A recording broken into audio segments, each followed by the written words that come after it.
Ayo, bienvenue dans cette nouvelle vidéo où je vous présente deux premiers tomes d'une série de mangas que je viens de commencer, enfin que j'ai commencé il y a quelques mois mais que je vous présente seulement maintenant. Je vous l'avais montré dans un book haul, j'ai acheté pour l'offre découverte, un acheté, un offert, les deux premiers tomes du manga Moriarty. Donc je ne les ai pas sur moi puisque je suis dans mon studio, que je ne les ai pas emmenés avec moi, mais pour ceux qui ne savent pas, Moriarty, c'est l'ennemi juré de Sherlock Holmes. Sherlock Holmes, le célèbre détective. Et du coup, Moriarty, c'est son ennemi. Et donc, on va le suivre, lui, dans l'Angleterre du XVIIIe siècle, il me semble. Je l'ai écrit quelque part, il faut que je regarde. Donc oui, on va le suivre dans l'Angleterre du XVIIIe siècle, une vieille Angleterre où il y a des problèmes au niveau de la hiérarchie sociale, au niveau de la pauvreté, au niveau de la nourriture. Et donc Moriarty va essayer justement de arranger les choses, de typiquement donner aux pauvres l'argent des riches. Je vous avoue que je ne connais rien sur Sherlock Holmes, je n'ai jamais lu de livre avec lui, je ne sais pas en quoi Moriarty est le méchant, qu'est-ce qu'il fait à Sherlock Holmes et tout. Mais en fait, j'ai découvert cette série de mangas parce que on m'en a beaucoup parlé, j'en ai entendu beaucoup de bien. Et comme j'ai vu l'offre découverte, j'ai fait toi tu repars avec moi du coup. Et du coup, ça me donnait envie de découvrir ce manga-ci. Et je dois dire que je suis un petit peu déçue. Je ne m'attendais pas à ce genre de lecture. Enfin, si, je m'y attendais, mais je m'attendais en fait à mieux aimer. Je pense qu'on me l'a un peu trop bien vendu et du coup, je me suis fiée à ça. Alors, pourquoi j'ai pas autant aimé que ce que j'ai entendu parler? Je sais pas vraiment pourquoi. Je trouve... Enfin... je sais pas trop comment expliquer, mais c'était ce sentiment que j'avais, vous savez, quand vous aimez bien, mais il n'y a pas, c'est sans plus en fait, c'est juste que vous aimez bien. J'ai préféré quand même le deuxième tome au premier tome, je sais pas pourquoi, je crois que ça fait un moment que je l'ai lu, mais je pense que c'est parce qu'il y avait un peu plus d'action, ou que je préférais l'action qui était mise en place. Quoi qu'il en soit... un truc dont je me rappelle, c'est que je ne pouvais pas lire ce manga trop longtemps. Je ne pouvais pas enchaîner par exemple les deux premiers tomes ensemble. Il fallait que je fasse une pause ou que je lise un livre entre les deux. Parce qu'au bout d'un moment, c'est bizarre à dire, mais je commençais à m'ennuyer. Même si on avait une enquête, une histoire assez intrigante, je m'ennuyais ou j'étais frustrée, j'arrivais pas à être dans ma lecture. Vous savez, genre j'étais en manque de concentration. J'aimais bien, mais à petite dose. Mais sinon, un très bon point pour moi, ça a quand même été le fait qu'on soit plongé dans cette Angleterre du XVIIIe siècle.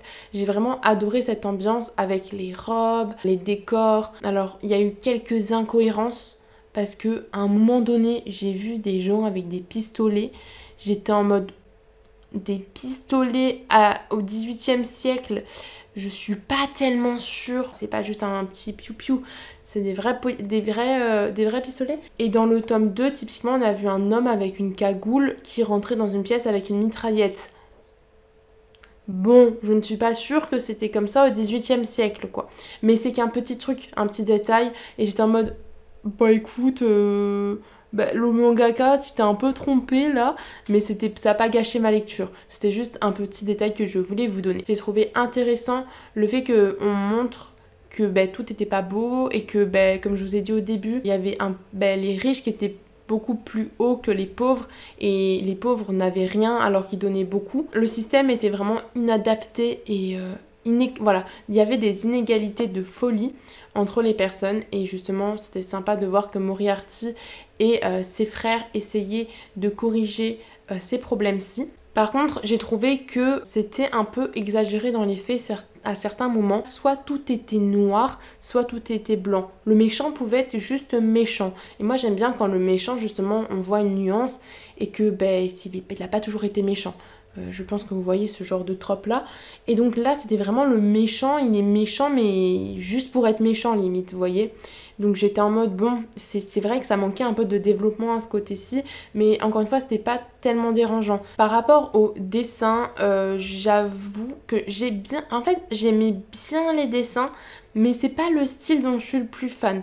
Les personnages sont très beaux. Surtout Sherlock, que j'ai trouvé très charismatique. J'étais en mode, ouh. Ou toi t'es beau, je vous mettrai des images, mais il est vraiment... excuse-nous. Il est vraiment super hot et super beau, super charismatique, mais c'est pas... Voilà, c'est pas le style des dessins que... Je trouve ça sympa. Un gros défaut pour moi, c'est que j'avais extrêmement du mal à différencier les frères parce qu'il y a 3 frères différents, voire 4, je sais plus. Je crois qu'il y en a que 3. Et j'avais trop du mal à les différencier. Du coup, c'était un peu compliqué quand ils étaient ensemble. J'étais en mode qui est qui? Je crois qu'il y en a un qui s'appelle Albert, du coup l'autre Moriarty et un autre je sais plus. Et j'étais en mode je suis perdue parce que leurs traits sont tellement similaires. C'est vraiment juste la coupe de cheveux qui change tout. Et je crois que c'est Albert et Moriarty qui ont à peu près la même. Et je suis en mode c'est un peu compliqué là à différencier. Je vous avoue que j'y arrive pas trop. Je suis trop bête parce que je viens de relire mon avis. Et en fait Moriarty c'est le nom de famille. Le personnage principal s'appelle Moriarty, mais c'est parce que c'est son nom de famille. Du coup, tous les frères s'appellent Moriarty. Et Albert, bah, c'est le personnage principal. Donc voilà à peu près, globalement, mon avis sur Moriarty. Je vous avoue que c'est pas un manga dont je vais acheter la suite tout de suite parce que ça me manque pas. Peut-être si je la vois passer sur Vinted ou quelque chose comme ça, mais là, je m'étais dit que j'allais continuer la saga quand j'ai fermé le deuxième tome et j'avais vraiment franchement bien aimé le côté un peu mystère et surtout Sherlock qui a tout mon cœur, mais c'est pas un truc, c'était pas un coup de cœur, donc c'est pas une saga que je vais continuer dans l'immédiat. Voilà pour mon avis dessus. J'espère que j'arriverai bien à expliquer parce que ça fait vraiment un moment et je me suis surtout basée sur mes derniers ressentiments et l'avis que j'ai juste sous mes yeux.